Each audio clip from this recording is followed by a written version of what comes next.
Hello guys, नमस्कार, जोहर, आदाब, सत श्री अकाल। एग्जाम फाइटर मन पर आप सभी का हार्दिक स्वागत है। साथियों, आज बात करेंगे झारखंड पब्लिक सर्विस कमीशन। कह सकते हैं कि काफी दिनों से जिसका डिमांड था दिसंबर से में ही कहा गया था जेपीएससी एग्जाम कैलेंडर जारी कर देगी, लेकिन जेपीएससी का नींद टूटते टूटते और आज महीना कौन सा हो गया, सितंबर। यानी जेपीएससी ने सोते सोते 9 महीने गुजार दिए।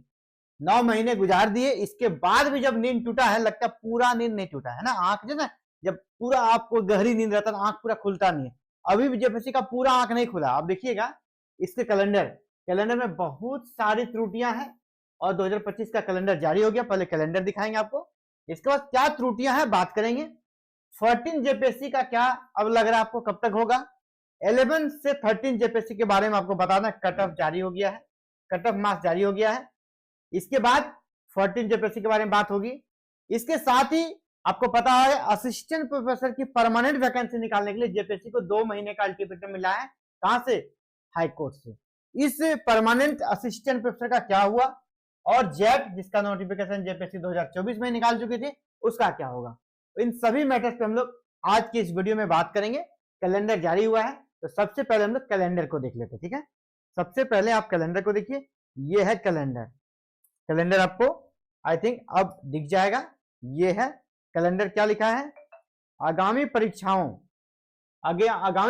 पीटी मेंस इंटरव्यू की संभावित तिथि 2025 का कौन कौन सा एग्जाम होगा, इसका संभावित तिथि दे दिया गया है।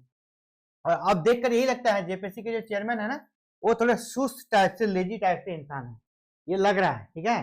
क्यों? क्योंकि बहुत सारी चीजें थी, उसको उसने ऐड नहीं किया। बस कुछ चीजों को हड़बड़ी में लगता है कि यहाँ पे कितने 9 चीजें हैं, 9 एग्जाम्स को बस डाल दिया, ताकि हमने भी कैलेंडर जारी कर दिया।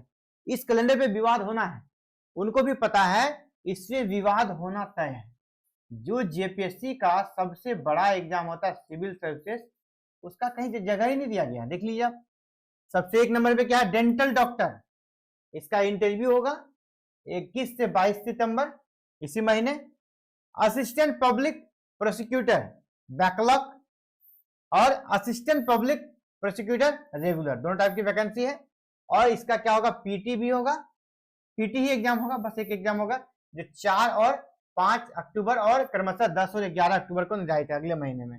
इसके बाद रेंज फॉरेस्ट ऑफिसर जो निकला हुआ था, इसका पीटी हो गया। मेन एग्जाम 31 अक्टूबर 1-2 नवंबर 2025 तक होगा। इसके बाद असिस्टेंट कंजर्वेटिव ऑफ फॉरेस्ट, इसका मेन एग्जाम होगा 7, 8, 9, 10 नवंबर को, 7, 8, 9 और 10 नवंबर को। इसका प्रोजेक्ट मैनेजर का रिटर्न टेस्ट होगा। 16th लिमिटेड जो सिविल सर्विस होता है, सीमित प्रतियोगिता परीक्षा, जहां पे जो गवर्नमेंट एम्प्लॉय है ना, जो गवर्नमेंट एम्प्लॉय है उन वही लोग आवेदन कर सकते हैं, वो सिविल सर्विस का यहाँ पर दिया गया है। रिटर्न होगा इनका एग्जाम 5 से 6 दिसंबर 2025 के बीच। इसके बाद फैक्ट्री इंस्पेक्टर का है और बॉयलर इंस्पेक्टर का है, इस सब का रिटर्न एग्जाम होगा, जो कि आपका दिसंबर 2025 तक है, यानी दिसंबर तक का इसने शेड्यूल दिया है। यहाँ पर लिखा है, जो यहाँ से हम लोग कुछ सोच सकते हैं। अच्छा, उपरोक्त तिथि संभावित तिथि है जिसमें आवश्यकता अनुसार परिवर्तन किया जा सकता है। ये संभावित है, इसमें परिवर्तन हो सकता है, तो परिवर्तन ऐसे नहीं होगा। जेपीएससी तो वैसे भी सोया हुआ संस्था है, इसको वैसे भी जगाना पड़ता है हमेशा, तो आपको फिर जगाना होगा। क्या चीज के लिए बता दें? 14 जेपीएससी का भाई साहब कहाँ भूल गए? 14 जेपीएससी कहाँ भूल गए हैं? जेपीएससी का सबसे बड़ा एग्जाम यही होता है। जेपीएससी मतलब लोग यही समझते हैं, ठीक है। उसका जेपीएससी को अलग अलग दायित्व दिया गया, अलग मैटर, लेकिन जेपीएससी का जो अपना धंधा बिजनेस है ना, अपना काम है, उसका यही है जेपीएससी का एग्जाम लेना, सिविल सर्विस का एग्जाम लेना। इसी के लिए इसका गठन हुआ है, इसलिए इसका नाम ही है झारखंड पब्लिक सर्विस कमीशन, ठीक है। और ये सिविल सेवा का ही आयोजन मुख्यतः करता है, लेकिन अन्य एग्जाम्स भी धीरे धीरे इनके अंदर आ गया है, लेकिन ये इसका मेन काम है। तो मेन काम को छोड़ के आप इन कामों में लगे हैं, इनका पहले विज्ञापन आपको इनका डेट कैलेंडर में देना चाहिए। इसके लिए पुरजोर तरीके से डिमांड करना होगा, सोशल मीडिया हो चाहे आपका ऑफलाइन हो, कहीं भी इसका डिमांड करना होगा। स्टूडेंट के माध्यम से बड़ा मूवमेंट करना होगा कि 14 जेपीएससी कहाँ चला गया। इसका आप कब एग्जाम ले रहे, कब इंटरव्यू, कुछ नहीं, इसका आता पता नहीं। दूसरा, आपने जेट का दिया था विज्ञापन, अब जेट क्यों नहीं दिया आपने, यहाँ पर जेट को स्थान नहीं दिया है। इसके बाद असिस्टेंट प्रोफेसर आपको दो कह सकते कि 2 महीने के अंदर आपको असिस्टेंट प्रोफेसर का एग्जाम लेना था। ठीक है, असिस्टेंट प्रोफेसर का एग्जाम आपको 2 महीने के अंदर लेना था। एग्जाम नहीं कह सकते कि आप वैकेंसी निकालनी थी। आपने शपथ पत्र दिया हाईकोर्ट में शपथ पत्र दिया कि असिस्टेंट प्रोफेसर का हम लोग विज्ञापन विद इन 2 मंथ, है ना, 2 महीने में हम लोग जारी कर देंगे। ये लिखित रूप से दिया गया है।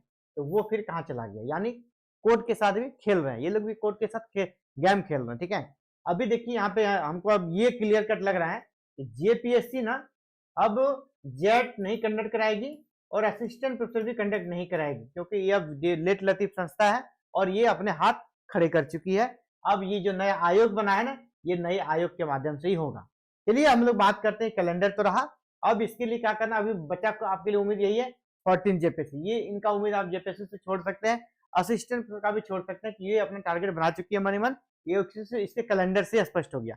बोले या नहीं बोले, लोगों के काम से, उसके नियत से आगे चीजें दिख जाती है। इसका नियत यही है कि ना जेट लेगा ना असिस्टेंट प्रोफेसर की वैकेंसी निकालेगी। ठीक है, अब 14 जेपीएससी इनका ही काम है, वो तो इनको करना ही होगा, इस पर करवाना पड़ेगा। ठीक है, इसमें किसके लिए क्या करना है, सोशल मीडिया पे आपको आवाज उठाना है, क्या फेसबुक हो, है ना, इंस्टाग्राम हो, ट्विटर हो, हर जगह इसको आपको 14 जेपीएससी एग्जाम कैलेंडर में इसका स्थान मिले, इसके लिए आपको हैशटैग चलाना होगा। इसके अलावा आपको ज्ञापन देना होगा। ठीक है, क्योंकि आप रिजल्ट दे चुके हो, फाइनल रिजल्ट आ गया है 11 से 13 का, और अभी देखिए कटअप भी जारी कर दिया गया है। इसलिए कटअप को देख लेते हैं। ठीक है, जो पास हो गए वो भी कटअप चाह रहे थे, जो फेल हो गए वो भी कटअप चाह रहे थे। तो ये देखिए कटअप है आपका रिटर्न एग्जाम का, रिटर्न एग्जाम यानी मेन एग्जाम जो आपका हुआ उसमें कटअप कितना आ गया, यहाँ से दिख जाएगा आपको। ठीक है, तो देखिए जो आपका रिटर्न एग्जाम हुआ मेन एग्जाम, उसका कटअप है अनरिजर्व के लिए दिया गया है 579.25, ये रिटर्न एग्जाम का कटअप है, मतलब फाइनल नहीं है। एसटी के लिए दिया गया है 514.5, एससी के लिए 539, यानी कि एससी का ज्यादा गया है। बीसी वन का कटअप है 574, यानी कुछ ही कम है आपका जनरल से। BC2 का कटअप गया है 566। इस बार देखिए BC1 का कटअप ज्यादा है, अधिकतर BC2 का कटअप रहता है, लेकिन यहाँ BC1 का कटअप BC2 से ज्यादा हो गया है, जबकि अधिकतर BC2 का ज्यादा रहना चाहिए क्या, कोई नियम थोड़ा ना, जैसा क्राउड मिलेगा तो होता है, जो ट्रेंड है। EWS का 543, और EWS का कटअप आप देख लीजिए, EWS का कटअप आपका ओबीसी के कटअप से काफी नीचे है। ठीक है, ओबीसी के कटअप से काफी नीचे है। और इसके बाद प्रिमिटिव ट्राइब जो आदिम जनजाति उनका 505 है। इसके अलावा और एक दिया गया है, इसको हम लोग जरा ऊपर करते हैं, और एक क्या दिया गया है आपका पीडब्ल्यू ब्लाइंड, उन लोगों का कटअप यहाँ पे दिया गया है। तो ये कटअप है। इसके बाद आप देखेंगे यहाँ पर आपका दिया गया झारखंड पब्लिक सर्विस कमीशन का फाइनल कटअप, ये फाइनल कटअप है, ये फाइनल कटअप है आप लोगों के लिए। आप देख पा रहे हैं सब्जेक्ट वाइज, यानी इंटरव्यू का नंबर को जोड़कर जो कटअप तैयार किया गया है सब्जेक्ट वाइज, ये यहाँ पर कटअप है। सब्जेक्ट वाइज कटअप यहाँ पर रेडी है, सब्जेक्ट वाइज कटअप है, जिसमें आप देखिए झारखंड एडमिनिस्ट्रेटिव सर्विस यानी जो आपका JAS है उसके लिए 663.75 है, झारखंड स्टेट पुलिस सर्विस के लिए 674.50 है, इसके बाद झारखंड फिनांस सर्विस के लिए 5657 है, झारखंड जेल सर्विस के लिए 658 है, दिख रहा है। इसके बाद झारखंड एजुकेशन क्लास के लिए 660 है। ऐसे ही ये कटअप है जिससे मैंने हम अपने व्हाट्सएप ग्रुप पे आप सभी को सेंड कर दिया है। तो फिलहाल साथियों ये बड़ी अपडेट थी आप सभी के लिए, और इस बारे में और भी डिटेल्स जो भी अपडेट आती है आपको सूचना दी जाएगी। जेपीएससी की तैयारी करने वाले 14 जेपीएससी जो भी बच्चे हैं आप तैयारी करते रहें, जल्द ही इसका हम लोग बहुत ही कैलेंडर में स्थान दिलाएंगे, इसकी गारंटी है। आप निराश नहीं होइए, जेपीएससी के कैलेंडर में 14 जेपीएससी का हम लोग ऐड कराएंगे और करा कर रहेंगे। आप देख लीजिए, आप वेट कीजिए, इसमें आप सभी का सहयोग चाहिए। बहुत जल्द 14 जेपीएससी का फाइनल नोटिफिकेशन आपको देखने को मिल जाएगा। थैंक यू, जय हिंद, जय भारत, जय झारखंड।